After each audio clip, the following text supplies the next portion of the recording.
Natural disasters are the Earth's way of healing herself, of cleansing herself, exactly like your body releasing toxins to your skin in the form of zits, acne, and inflammation, and all kinds of things that pop up to your skin, mucus, in your nose, on your tongue, when you get a white tongue when you fast, that's mucus. When you get sick, if you have a flu or cold, and you've got mucus coming out of your nose, you've got earwax coming out of your ear, and you've got even your mouth really stinks because of all the toxins leaving through your breath.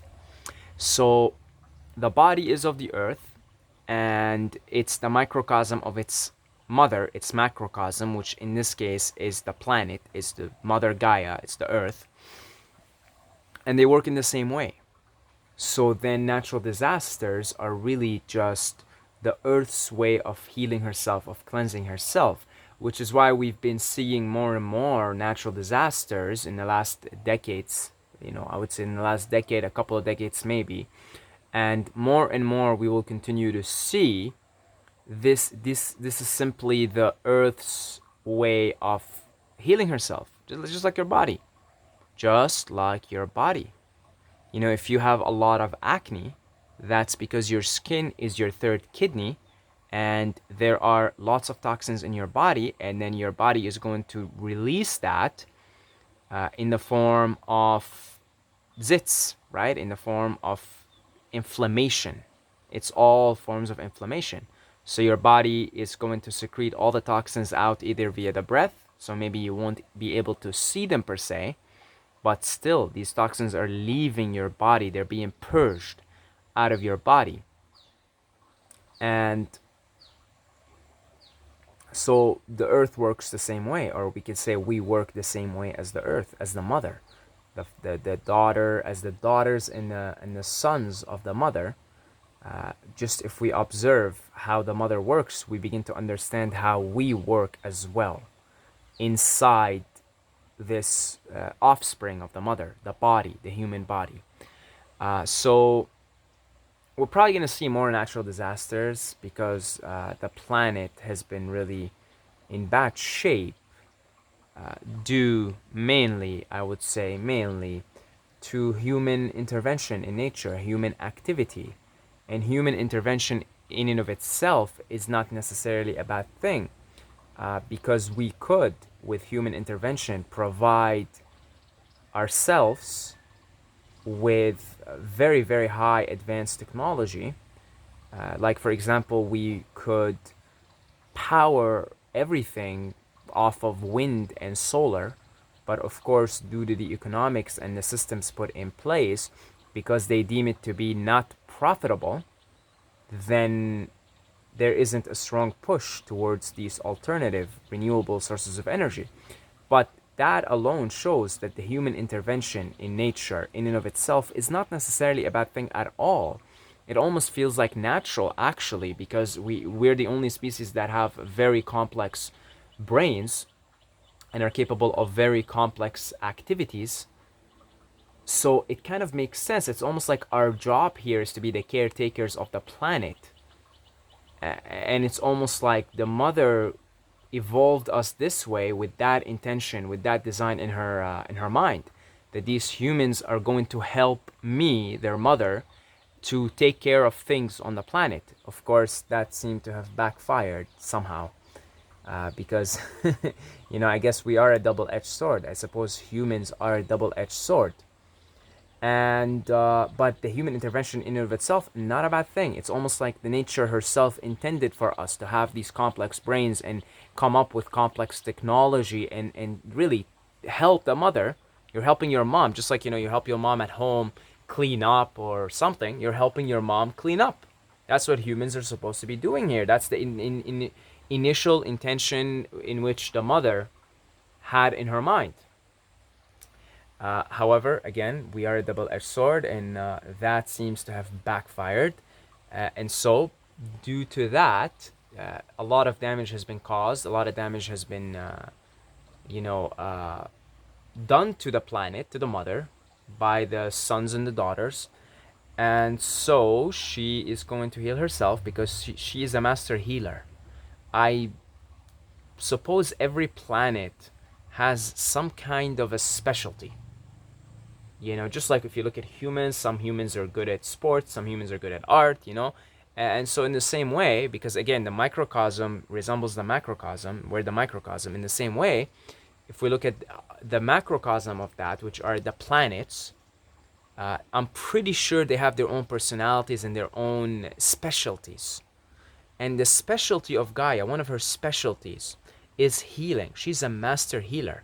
This is why if you do like a 20-day water fast, you will undo 20 years of abuse to the body. And if you do like a 10-day dry fast, you will probably do the same. So you could see how in such a short period of time your body can undo many, many, many years of abuse. The earth, again, because we're the microcosm of the macrocosm, which is the planet, the mother Gaia, she's the same way. One of her specialties is healing.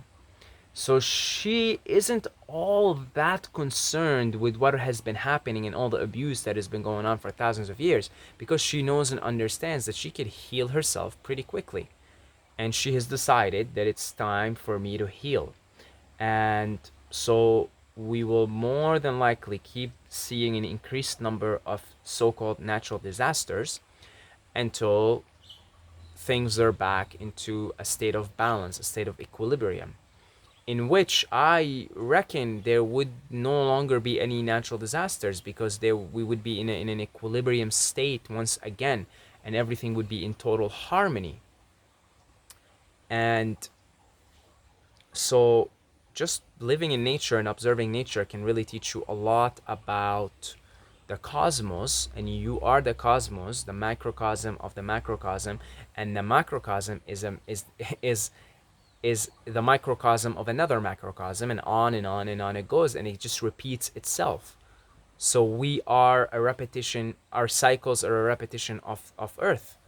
And for me, living in a place like this, I mean, this is this is my front porch, if you will, right? That's my place right there, as I sleep in there. And so I get to really observe nature a lot. Even if I'm having like a day where I'm tired and I'm not gonna go out too much, like today, I'll just hang out here. And so in a way, for me, nature nowadays is inescapable. More grateful I could not be. And so you even see how different your body responds in day and night. Like, oh man, the minute it's like 7 p.m. and there's no more sun and it's dark, and like the energy just changes so drastically, and you got all these night creatures, and I just observe my body. I observe the changes in energy. Like it's just different. It's so different because my body, your body, the human body, all bodies, all animal bodies and plants and all living things that are offsprings of the earth. We're linked to the earth, we're linked to the mother. There is no escaping that. And so by observing your own cycles, or by observing the cycles of the mother, the macrocosm, you get to understand the microcosm, which is your body, and you begin to understand that you're absolutely linked to the mother. There's no escaping that. You can't cut off. No matter what you try and do, and you put on shoes and you stop, connecting with the earth, and you live in cities, and you live in like concrete jungles. It doesn't matter. Nothing you do will cut you off from nature. Nothing you will do will cut you off from the earth. It not you can't. You're connected, whether you know it or not, whether you like it or not.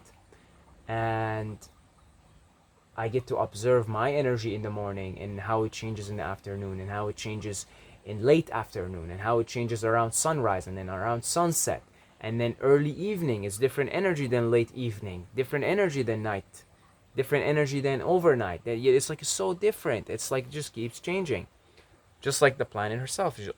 Things are always changing. So we're probably going to see more natural disasters. We're going to see more fires in the forests. We're gonna see more hurricanes, tsunamis, earthquakes, as cleansing and healing mechanisms of the mother. And I have been very drawn to fasting lately. You know, all kinds of fasting. Juice, and I'm going to be doing dry fasting soon. And actually starting, I'll do a 24-hour one today, and then I'll see. I'll try to move more and more into dry fasting because it seems to have some kind of super magical powers of healing. But the more I observe nature and the more I feel, I get a sense, I get a feeling that Gaia is in a deep process of healing, the more I'm inspired to do the same, so I can sync myself with the cycles of the earth. And right now the earth is going through a big healing phase. I'm not even going to call it healing crisis because it isn't crisis, it's just a phase. She understands that there has been a lot of damage, but she also very well understands that if there is one specialty of Gaia, it's she's the healer. She's the healer. I don't know if other planets have the same healing capacity as the Earth. The Earth is an incredible healer. I have a feeling that is her number one specialty, actually, is healing. The other planets probably look at Gaia as, the healing guru. They probably have their own specialties, but they more than likely look at Gaia as the healing guru. And because she'll heal herself very quickly. And I start to understand and realize that there is no point in dwelling on the past or why we're in this predicament, why it has been so much destructions, why has there been so much abuse to the planet. There's no point, because in truth, the planet is incredibly healing. It's very quickly. And again, the proof is simply look at your body. If you abstain from food and water, in just a few days of dry fasting, in just a couple of weeks of water fasting, you will heal things that are the result of 20, 30 years of abuse in a matter of weeks. Now that alone should tell you a lot about the earth. That alone, because your body is from the earth, that alone should tell you. So there really is no point in dwelling on why or what happened or why is there so much abuse and why is there so much pillaging and raping and all poor planet, because she's not looking at it like that. She's looking at it like, okay, all right, yeah, it's a piece of cake. I've been through many much worse things before. All right, piece of cake. So here's what I'm gonna do. There's gonna be some earthquakes here, some healing. I gotta heal myself here. This and that's gonna happen. Yeah, okay. uh it's not gonna be pleasant for some of my children, but again, they've partaken in this, so I think, fair enough. They will have to suffer through this. Not that she wants you to suffer or wants any of us to suffer, but she just understands it with wisdom that that's what's gotta happen now for the common good of everyone else, for the common good of all. So I am personally inspired by the clear, visible healing that is taking place on the planet, and all you have to do is just listen. Just sit in nature and listen and get a feeling of what's going on. I'm very inspired lately to start partaking in fasts, and I'm currently, again, looking and sort of brainwashing myself with dry fasting videos and all, because I'm going to be partaking in dry fasts. I'm going to start with 24 hours tonight and see, it starts slowly get the system used to it, because I'm inspired. I feel the earth, I feel her healing herself, I feel the mother healing herself, and I feel inspired to do the same. So I encourage you to really spend time in nature, and if you can, live in nature, be in nature, be close to the earth with all your senses, with all your feelings. I don't I in here, living here, I don't wear shoes or slippers. I'm always barefoot. Always barefoot. Like when I say always, I mean always. Like always. I think in the last 2 weeks I maybe put on my slippers once. That's it, just once. So I really encourage you to be close to the earth, to get to hear these things. I certainly didn't hear these things before. I didn't hear them. I would need to take like a massive dose of mushrooms to hear that stuff. Now I don't, because you're living with the earth, around the earth, in the earth, immersed in the earth. She's speaking to you all the time. All the time she's speaking. And you could speak to her and you could ask her things and she'll tell you. And you could even, ask her, Mother, what should I eat now? What is good for my body? What should I do? And believe me, the more I spend time with her, even communicating with the mother, again, the more messages I hear to, fast, clean up your body, clean up. I'm cleaning myself up. Get on with the cycles and clean yourself up too. So this is a healing phase in the planet's trajectory. And again, it's a piece of cake. People maybe have a little bit more pessimistic view. They say, look what we've done. I say, look what you have done to your body, and then just do some fasting, and then see how quickly your body heals, and that should tell you about the earth. So I don't think there's any call for pessimism or fear mongering, not because, not for anything, but because the truth is, healing is, the earth is a quick healer. It's a master healer, and so we are master healers too. Because we are of the earth. Well, we are not really of the earth. We are nothing really, right? But I'm saying, as humans, having a human experience, to identify with the human experience, us humans, we're master healers, because nature is a master healer. So that's about it. Thank you to the Patreons for your support, and anybody who donated via PayPal. I love you guys. I love you. And if you want to contribute, there are links for Patreon, for the PayPal donations one time, all in the description. I love you guys, and until next time, may the force be with you.